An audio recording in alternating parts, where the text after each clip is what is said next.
안녕하십니까. 병태생리학 과목을 맡게 된 장원석 강사입니다.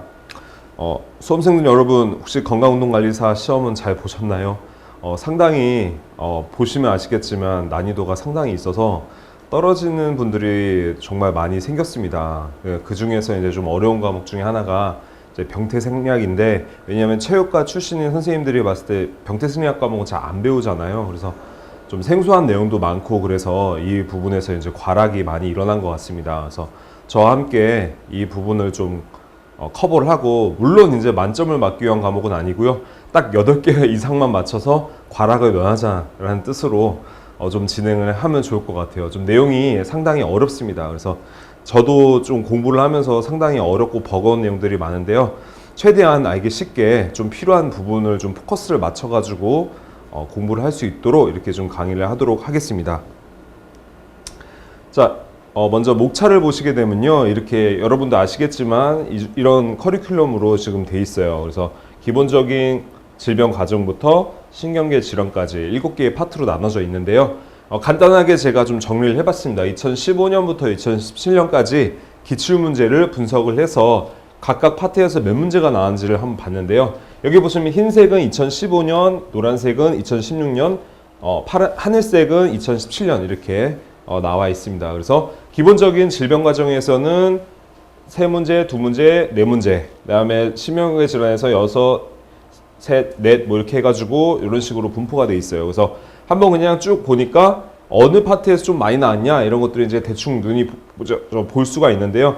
이제 심혈관계 질환 쪽 좀 중요한 것 같고요. 최근에는 이제 기본적인 질병 과정에서 각각 4문제씩 이렇게 출제가 됐었고요. 척추관절 질환 또 4문제, 뭐 신경계 질환 해가지고 2017년대부터 조금 전체적으로 골고루 좀 출제되는 경향이 있어요. 2015년 처음 실행했을 때는 좀 많이 편파적으로 심혈관계 질환 쪽에서 좀 많이 문제가 나왔던 거에 비하면은 이번엔 좀 고루고루 이제 2017년 이제 점점점 와가면서 그 연도에 따라서 이제 많이 고르게 진행되는 것을 볼 수가 있습니다. 그래서 결과적으로 이렇게 보시면 다 중요한 거죠. 어느 한쪽에만 포커스를 맞춰가지고 공부할 수 있는 게 아니고 전체적으로 다 고루고루 아셔야 되고, 문제 내용도 너무 까다롭기 때문에 그냥 단순 암기 이건 이거 이렇게 해가지고 풀기에는 상당히 버거운 문제들이 많이 있습니다. 그래서 여러분들 공부할 때 좀 다방면에서 어떻게 원인이 뭐고 그 원인을 통해서 어떤 발병 기전을 가지고 그래서 어떤 증상으로 나온지까지 그 과정들을 하나하나 세부적으로 아셔야지만 이제 문제를 풀 수 있습니다. 여러분 시험 보신 분도 있고 이제 처음이신 분도 있겠지만 기출 문제를 보시게 되면 굉장히 지문이 길고 그 긴 지문에서 답을 골라야 됩니다. 예전처럼 그냥 단답형으로 딱딱 나오는 문제가 별로 없어요. 그래서 여러분들이 좀 이런 기본적인 메커니즘을 잘 이해를 해야지, 기전 부분을 이해해야지만 풀 수 있는 것들이 많다라고 볼 수가 있겠습니다. 좀 더 세부적으로 한번 들어가 보시면요, 주요 항목에서 세부 항목 이렇게 또 나뉘죠. 그 안에서 세세 항목 이렇게 보시면 먼저 질병의 원인과 손상 유형에서 항상 한 문제는 나왔어요. 그러니까 이 부분에는 또 나올 가능성이 되게 높겠죠. 그래서 이 부분을 잘 아셔야 됩니다. 그러니까 전반적인 걸 다 알아야 되지 그냥 원인 이러고 손상 이렇구나가 아니고 전체적인 내용을 두루 아셔야 된다는 거죠. 그 다음에 감염 과정 및 경로, 그 다음에 양성종양과 악성종양에서도 마찬가지로 다 한 문제씩 나왔죠. 그래서 이런 파트는 좀 중요하다. 한 문제는 나오겠구나. 대충 예상 가능하죠. 그 다음에 암의 유발인자 및 위험인자, 여기서 한 문제가 나왔습니다. 그 다음에 이제 심혈관계 질환 참 중요하죠. 우리 병태생리학에서 빠질 수 없는 파트이고 굉장히 중요한 부분이기 때문에 이 부분에 대해서는 좀 집중적으로 좀 공부를 하셔야 될 것 같습니다. 그래서 부정맥의 원인과 종류에서 이렇게 나왔고, 증상과 증후에서도 2015년에 한 문제 정도 나왔습니다. 그 다음에 관상동맥 생성 변화, 증상, 징후 및 원인 이런 식으로 나왔고요. 그 다음에 고혈압 파트에서도 빠지지 않고 나오죠. 그래서 고혈압의 원인, 고혈압 증상과 진단. 그 다음에 신부전 파트에서는 신부전의 원인과 유형에서는 이렇게 다 나왔어요. 그래서 이것도 잘 보셔야 되고요. 증상, 징후도 아셔야 됩니다. 재미있는 거는 이렇게 진단과 치료 및 예방 이런 거는 여태까지 한 번도 나오지 않았다는 거.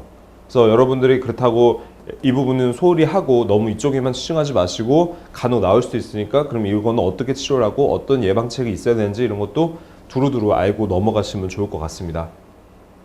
다음 호흡기 질환을 보시게 되면요. 굉장히 좀 고르게 나왔죠. 2문제, 3문제, 2문제 이렇게 나왔습니다. 그래서 그래서 만성 폐쇄성 폐질환에서 이렇게 나왔고요. 발병 원인, 증상 징후. 그다음에 천식, 운동성 천식에서도 발병 원인과 기전. 기흉에서도 발병 기전과 발병 원인과 기전 이런 식으로 나왔습니다. 그래서 이런 부분도 굉장히 호흡기 질환도 무시할 수가 없죠. 그래서 전반적인 내용을 잘 체계적으로 정리를 하셔서 공부를 하셔야 될 것 같습니다. 다음은 척추관절 질환입니다. 여기도 당연히 우리 건강운동관리사라고 하면 척추 질환에 있는 분들도 이제 물론 이제 운동을 통해서 케어를 하기 때문에 굉장히 중요한 파트가 될 수 있겠죠. 그래서 근데 경부 추간파 탈중에서 딱 한 문제, 증상 징후 및 원인에서 2016년에 한 문제 나왔었고요.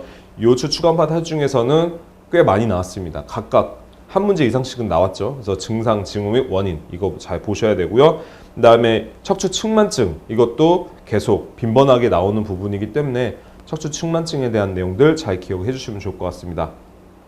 그다음에 골 질환도 거의 이제 각각 한 문제씩 매년 출제가 됐습니다. 그래서 골다공증 파트에서 여기서 이제 치료 및 예방 파트로 한 번씩 나왔네요. 이렇게 나오고 이제 관절염에서 원인과 분류, 그다음에 증상과 진단 이런 식으로 출제가 됐었습니다.